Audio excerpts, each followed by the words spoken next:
Советтик Кыргызстан ошол кездеги СССРдин курамына кирген мамлекеттердин арасынан кыргыз медицинасы алдыңкы катарда турганы чындык. Борбор Азия боюнча эң алгачкы жүрөккө операцияда Кыргызстанда жасалган. 1989 жылы биринчилерден болуп жогорку деңгээлдеги дартты аныктоочу борбор салынган. Союздун урашы менен мына ошол ата мекендик медицина тармагына көңүл бурулбай, ооруканалардагы жабдыктар жаңыртылбай, жалпы системанын калдайган гана аты калды. Көч бара-бара түзүлөт демекчи. 20 жылда талкаланып, уурдалып, жок кылынган тармак бүгүнкү күндө акырында бутуна туруу аракетин көрүп келет. Бюджеттин таңкыстыгына карабай, өлкөнүн алыскы региондоруна жана Бишкектин айланасындагы жаңы конуштарга медициналык пункттар салынып жатат. Ооруканалардын басымдуусунда эң алгачкы керектелүүчү кымбат баалуу дары-дармектер менен камсыздалган. Чет өлкөлүк донорлордун жардамы менен заманбап медициналык жабдуулар берилүүдө. Аталган жетишкендиктерге карабай, кыргыз медицинасында чечилбей жаткан бир топ көйгөйлүү маселелер бар. Алар кадр маселеси, кызматкерлердин маянасынын төмөндүгү, жалпы системаны каржылоо жана эң опурталдуусу системалык жана күнүмдүк майда барат коррупциянын кенен жайылышы. Бүгүнкү көрсөтүүдө биз аталган көйгөйлөрдүн акыркысына кайрылууну чечтик. Шаардык номер 4 оорукана. Кирип чыккандардын саны арбын. Бул жерге ар кандай себептерден улам буту колун сындырып, же бети башын айырып жарат алган жарандар кайрылышат. Сыртынан эч бир күмөн жаратпаган оорукананын ичине баш баксаң, ылдыйкы тепкичтеги персоналдан администрация деңгээлиндеги жетекчиликке чейин акча табуунун аракетин көрүшөт. Канчалайсыз? Байке эмнеге 5 сом? Жок. Эмнеге 5 сом? Эметиги добровольный деген да? Добровольно? Симне квитанция жазып бербестен анан 5 сом сұрап атасыз. Жок, болсо мен айтмайм. Жок, ким уруксат берди сизге 5 сомдон алыш Жок, үчүн? эми бияк порядок болот, ответственный мен болуп атпайбы бияк. Жок, анан акча алыш керек да анан. Мен сурам бер деген жокмун, мен сурам жөн эле. Автоунааларды мекемеге киргизип чыгарган бул кызматкер эмне себептен элдерден 5-10 сомдон алат, ал түшүнүксүз бойдон калды. Жолубузду андан ары улайлы. 3 сом?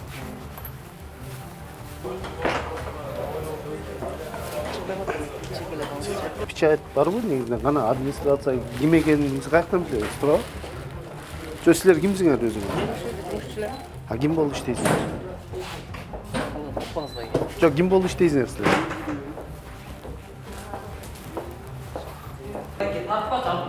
Жо, эмнеге тартпач? Эмне бир мыйзамсыз бир нерсе кылып атасыңбы, айтсаң? Жок, мен эле отурам бара келели. Мына администрацияда коюп тур, администрация ким экенин белгисиз болуп атат азыр. Кирип чыккандарга 3 сомдон бахил таңуулаган бул жигит көпкө чейин сырдуу администрацияны айтпай, нары бери басып качып кетүүгө ниеттенди. Бирок биз да артынан калбай жүрө бердик. Аягында чыдамы кетти окшойт, бахил махинациясынын төөлдөрүнө алып барууну чечти. Администрация жана айтылган администрация ушул жүрөк. Анык болгондой номер 4 ооруканада бахил сатып акча тапкандардын тизмесинде администрациянын инженери Дамира Түмөнбаева турат экен. Бирок ал биздин чыгармачыл топтун келгенин угуп дароо изин суутууга жетишти. Ошол жерде иштегендердин тамырын кармап, сураштырып отуруп дагы бир кызыктуу фактыга туш болдук. Негизи буну эме главврач деле в курсе, не деле в курсе, да? А баарыбыз курсеби? Азыр чалат, өзүнүн бир силайы болот. Главврач ким эле азыр? Жумабеков беле? Жумабеков директор, а главврач Алмазанарбек Ачкулатбеков. Дамира Түмөнбаева аттуу бул жердин кызматкери бахила саткандар уюмунун башчысы иш ордуна келбей койду. Азыр мына айтып атат Кулатбеков Алмаз Анарбекович бул ишке дагы ушу байланышы бар деп атат. Ал жерге тапшырма берген адамдар айтып атат Кулатбеков башында турат. Ким айтып атат? Мына могу жерде оператор, инженерлер айтып атат. Ошого кандай комментарий берет элеңиз? Канчалык деңгээлде? Жок, мындай да биз бахиланы саткан себеби бизде деген экстренный прием, хирургический профиль. Бизде деген биринчи корпустан чыккандан экинчи корпус операционный блок. Өзүңөр көрүп атасыңар, могу азыр деген жамгыр жаап атат. Көчөдөн улай менен тиздеген ботинкаңыз менен чыгып экинчи операциондон өтүп атпайсызбы? Больницанын ичинде деген анын баарын контролдогонго жанагы канча посетитель келет, аны деген мүмкүн эмес да. Эми сатылбасын деген. Аны сатылбасын деген анда бизде деген ал жакта деген биздин бюджеттен аны алып берген статья жок да. Бул спецсчетко деген бизден өзүбүздүн акча сатып алып, ошону кайра элге сатып атабыз да.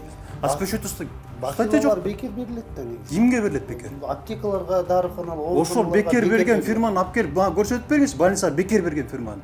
Анда эмесе номер 4 оорукананын жетекчисинин орун басары Кубатбеков Алмаз Анарбековичке күмүш сырга. Сиз айтып аткан бахилди таркаткан бекер фирманы билбей, таппай сыйпалап жатсаңыз, менин сизге берген кеңешим. Сиздердин үстүңүздөрдөн караган Бишкек шаардык саламаттыкты сактоо департаментине келиңиз. 2-кабатка көтөрүлүп, департамент жетекчиси Кубанычбек Кулбатыровго кайрылыңыз. Ар бирине халат бербесек де, жок дегенде кирип атканда пол таза болсун, санитаркалар көп жубасын деп, жок дегенде бахилди кийгиз бекер берилет. Азыр ошо спонсорлорда, эмелерди тендерден боюнча биз арзан сатып алабыз, бекерлеп берип атабыз.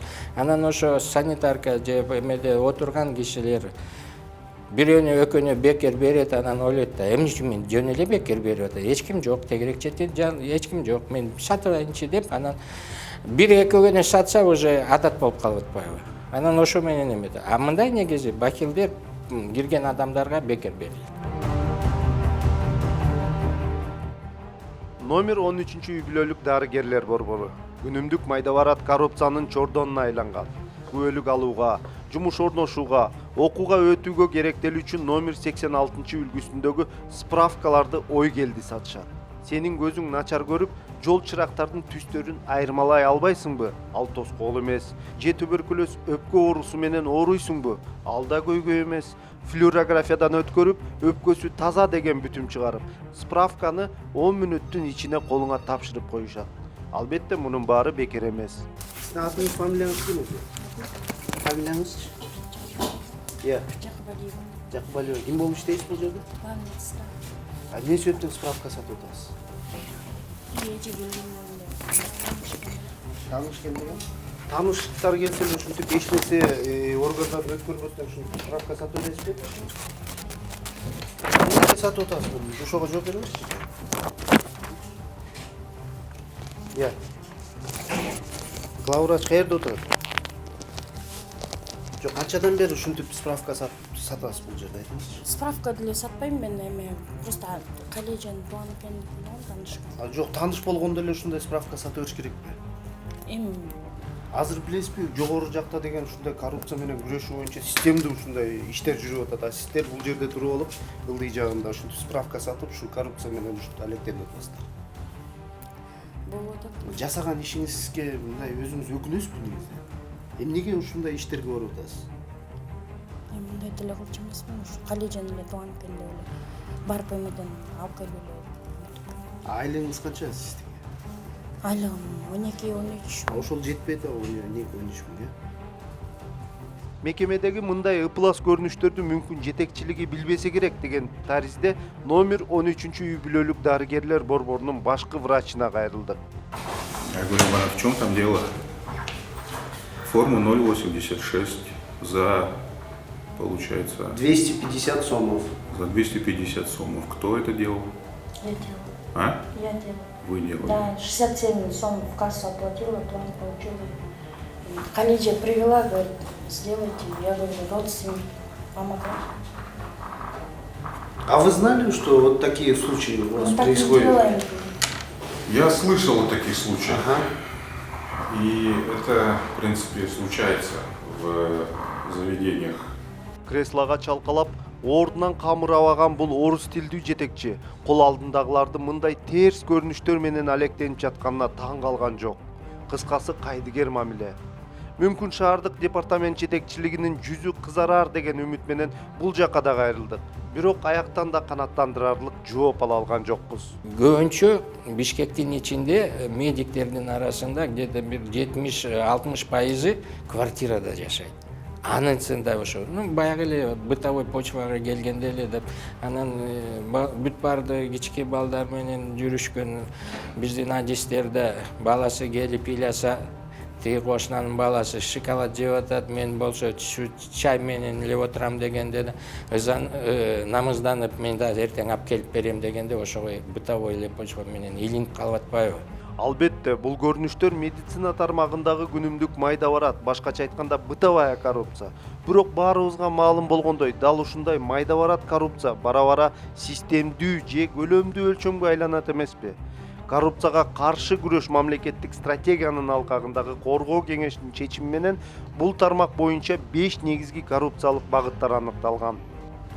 Алар медициналык кызмат көрсөтүүдө, саламаттыкты сактоо тармагын көзөмөлдөөдө, бюджеттик каражатты жана мүлктү колдонууда жана бөлүштүрүүдө, мамлекеттик сатып алууда, кадр саясатында. Дамира Ниязалиева, саламаттыкты сактоо тармагы ага жакындан тааныш. Айтымында системдүү коррупция менен күрөшүүнүн эффективдүү жолу жалпы саламаттыкты сактоо тармагын автоматташтыруу керек. Саламат сактоо министрлигинин жумушунун баарын биз автоматташтырышыбыз зарыл болуп атат да. Мына оорукчал адам поликлиникага келгенден баштап ал чыгып кеткенге чейин ошо баары автоматтык түрдө, электрондук түрдө, документтин баары электрондук түрдө жүрүш керек. Ошонун баарын учет жазап туруп, анан кийин ошол кишиге кандай дары назначение болду. Ошо туурабы назначениясы же жокпу? А ошо дарыны каерден алса болот? Деп туруп, мынакей ошонун баардык нерсе ошо киргенден чыкканга чейин баары автоматташып, баары ачык, айкын болгондо мен ойлойм, көп жанагы схемалар коррупцияны дагы жоготсок болот да, азайтсак болот да. Автоматташтыруу, бирдиктүү реформа канчалык деңгээлде натыйжалуу, ал убакыттын суроосу. Ал толугу менен ишке ашып, жыйынтыгын бергенче медицина мекемелеринде коррупциянын орун алып жатканы жашыруун эмес.